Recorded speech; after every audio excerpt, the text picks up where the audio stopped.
Well, at least we have some clarity now. I mean, there'd been some uncertainty as to whether the president would follow through with the additional penalty, and this new announcement is not all that surprising. And the president has also appeared very committed to following through with tariffs. This is the worst crisis that the relationship has faced over the last 2 decades of strategic. Well, at least we have some clarity now. I mean, there'd been some uncertainty as to whether the president would follow through with the additional penalty, and if so, what it would be. Now we know. Um, Unfortunately, given just how the relationship has been developing in recent days, this new announcement is not all that surprising, and the president has also appeared very committed to following through with tariffs. And in that sense, despite the potential impact, the damaging impact this could have on the U.S.-India relationship, it's not that much of a surprise to me that in the end the president decided to follow through on his threat to impose this additional penalty. So you mentioned about the damaging effect of these tariff. Where are the ties between India and US going? What do you see coming in future? Well, yeah, I think that this is the worst crisis that the relationship has faced over the last 2 decades of strategic partnership. It's not the worst ever crisis the relationship has faced. I mean, you'll recall there were many dark days for the relationship during the Cold War era, and then, of course, after India formally became a nuclear state in the late 1990s and the sanctions kicked in.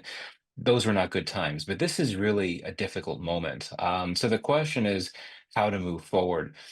I would argue that there is potential for this relationship to be salvaged, not just because of the natural shared interests and the strategic convergences and all that, but this is a relationship that is multifaceted and has many different areas of cooperation that play out on parallel tracks and have the insulation to withstand shocks to the broader relationship. And here I would point to the fact that even during the last few weeks, when we've had such a difficult period in relations, there have been some significant achievements for the relationship. The two sides announced a development related to space cooperation.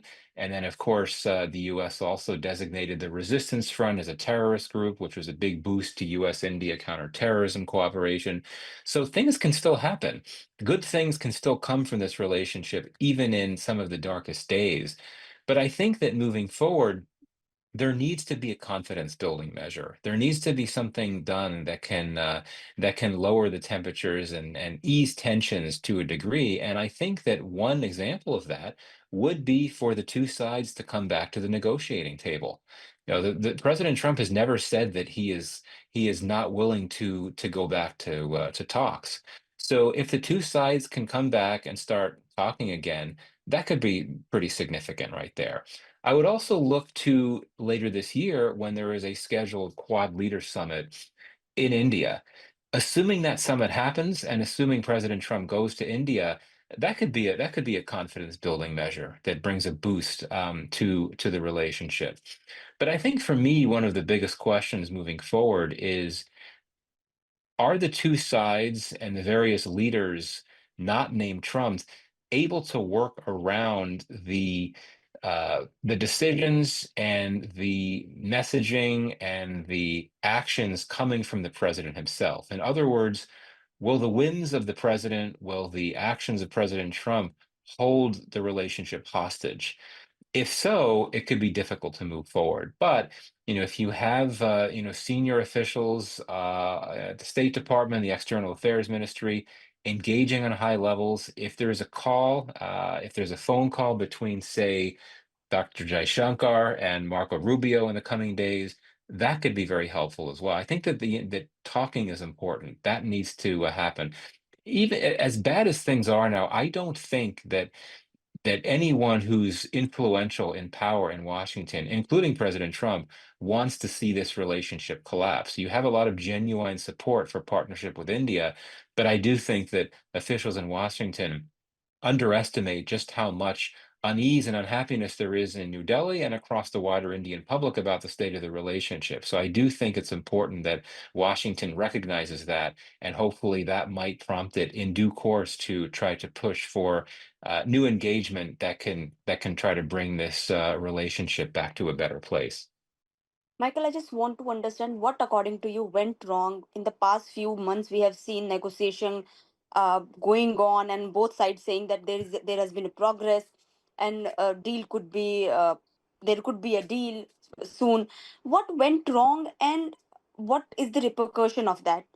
Because Trump has made several statements in the past few days. He had called Indian economy as dead economy, and several others. A very harsh statement, if I may say. What, according to you, went wrong? Well, I think there's several factors at play here. One is that both sides overestimated their ability to get over to get across the finish line. I think that India overestimated the ability for the two sides to get to a deal, even with India insisting on not making some of the concessions that the U.S. side was demanding, particularly in terms of easing protections in sensitive sectors like agriculture and dairy. That's one issue. I also think that the US side overestimated the ability to get to a deal, um, given um, given India's position. I don't think that the US side thought that India would hold its ground. I think that the US side expected that eventually India would fold and it would make all the concessions that the US side wanted it to.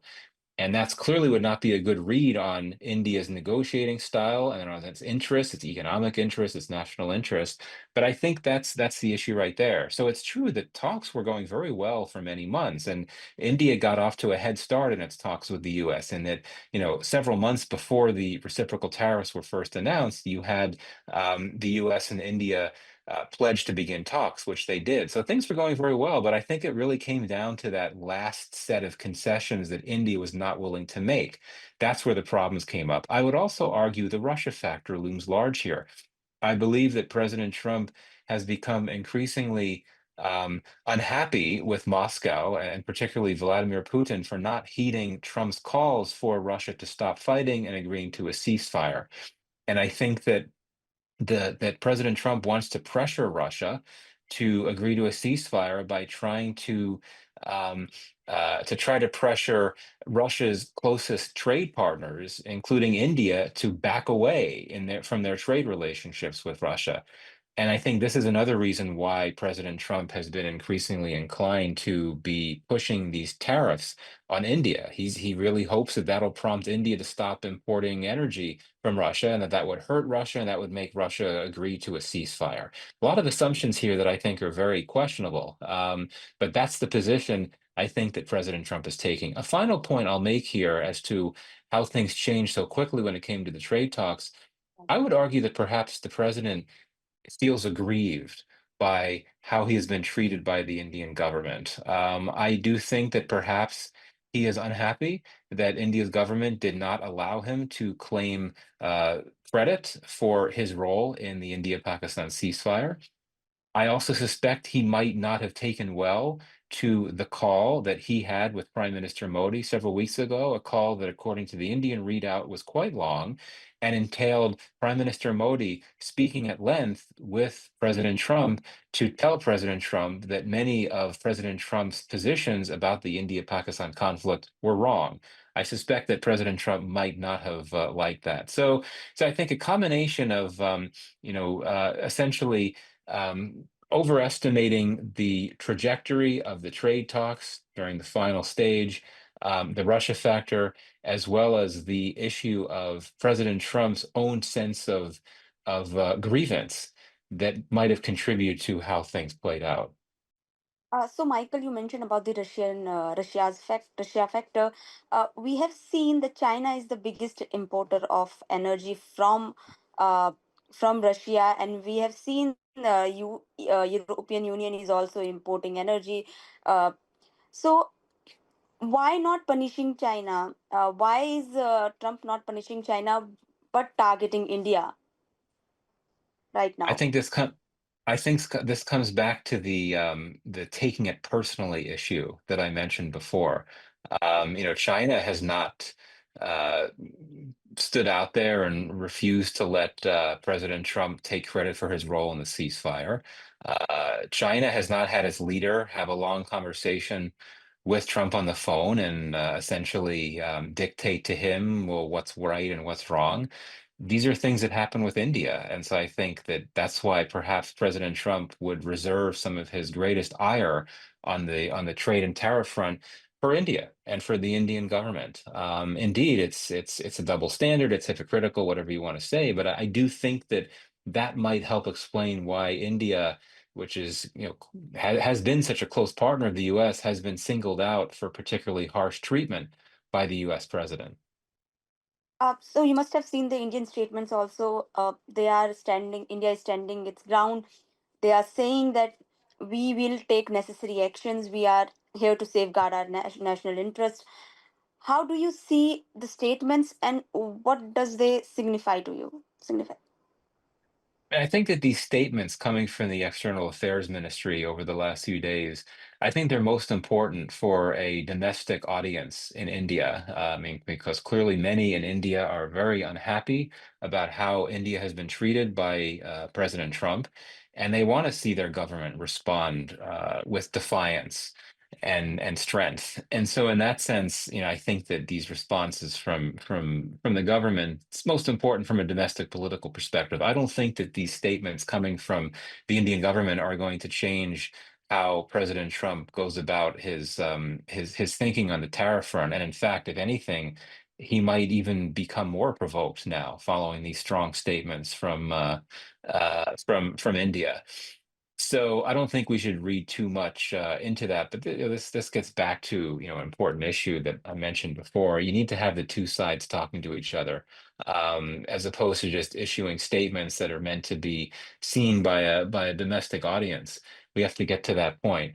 But I think that the Indian government, to its credit, has come out with statements that are facts based, and indeed, it's an important point to put out there that the EU and to somewhat of a lesser extent, the US have continued to import Russian products.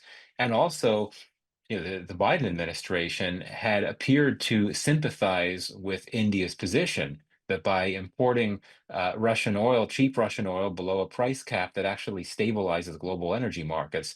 Of course, on that front, President Trump would say that he's not the Joe Biden administration. Things are different now, and he would probably cite, the what's happening in Russia as well. But yeah, I do think in this day and age, facts should never be taken for granted. So, in that sense, the facts-based statements coming from India, pointing to the history of EU and US trade with Russia since the Russian invasion of Ukraine, this is very important to put out there. So given the Trump erratic nature, I would call, uh, he's making statements as we go. What all options India have? How should they proceed? What kind of interaction should they have with the US officials? What according to you are the options? Well, I think there are options not just in terms of how India should approach the U.S., but beyond that. I think that India has been pursuing trade talks with the EU for quite some time, trying to reach a deal by the end of the year. I think in the immediate term, India needs to try to shield itself from the potentially damaging impacts that the tariffs could have. The first 25% tariff will be going into effect the next few days, and then the other one, the penalty for the Russian oil imports, is scheduled to go into effect I believe in about 2 weeks or so. So, or several weeks from now. So, in that sense, it needs to find access to more markets. It needs to increase its market access. And if it's able to get a deal with the EU, if it knows it's going to be getting a deal with the EU in the next few months, that would be a big help for sure. But in terms of its approach to the US, it needs to find a way to create the incentive to get back to the negotiating table with the United States. And it may take a few days, but you need to start somewhere. They are very close, right? They were very close to getting a deal. And even though India might not be willing to make that final concession that the Trump administration had expected, perhaps there are other areas that they could look at. But you don't know until you start talking again. Finally, the point I would make here is that I think India now has one more reason among many to hope that the war in Ukraine, if it doesn't end, at least has a pause. Because I think that Trump would not go after India as much on the Russian oil imports thing if Russia were no longer fighting the war. He clearly wants the war to end. He wants to take credit for that. He's angry that Putin is not listening to him. So if that war winds down, which I sadly don't think will happen for quite some time, that would certainly benefit India. We know that Prime Minister Modi and other Indian officials over the last few years have sought to push Russia to stop fighting. Prime Minister Modi, of course, delivered that message directly and publicly to President Putin at a regional summit several years ago. So perhaps India now has a fresh incentive to try to press Russia to resort to diplomacy and talks to wind down the war. Of course, National Security Advisor Doval is in Russia, as I understand it. I'm not sure what they're going to be discussing, but again, if there's an opportunity to gently put out another push to India to try to Russia to wind down that war, that would certainly be helpful to India if it's successful, which it has not been to this point. So my last question is not about the trade, but we have seen the US has been pushing India forward just to counter China in Indo-Pacific region, and this has been the policy for the quite some time. Are you expecting any kind of shift there? Will China become more powerful going forward? Will they have a positive impact of this decline in the trade between India and US? Well, China is one of the big winners to emerge from this U.S.-India trade war and this U.S.-India crisis. India had been showing a willingness to ease tensions with China for a number of months, going back to before Trump was reelected. But I think that if it's facing the prospect of 50% tariffs from the US, it's going to have a much stronger incentive to reach out to China anew and push for expanding what is already a pretty vibrant India-China commercial relationship. So I think that there could be more momentum in what appears to be this modest China-India détente, and that's what China wants. China wants to be able to invest more in Indian markets. China has been a key investor in some of the key industries in India, as you know, whether you're talking about the automobile industry and clean energy, various others. Um, and so there could be an opening here for India, pardon me, for China. Um, if the Quad if the Quad is impacted by this crisis, clearly a major victory for China, that would be. We don't know yet. That's why it's really important. A really key signpost is whether the Leaders Summit scheduled to happen in India later this year actually happens. If it doesn't happen, if it's postponed to next year, that would be the biggest blow to the Quad since it was resurrected during the first Trump administration. And that would clearly be a big win for China, which I think has long viewed the Quad as perhaps the most potent example of the US Indo Pacific strategy and the Indo Pacific strategies of the Quad countries on the whole that China views as a threat.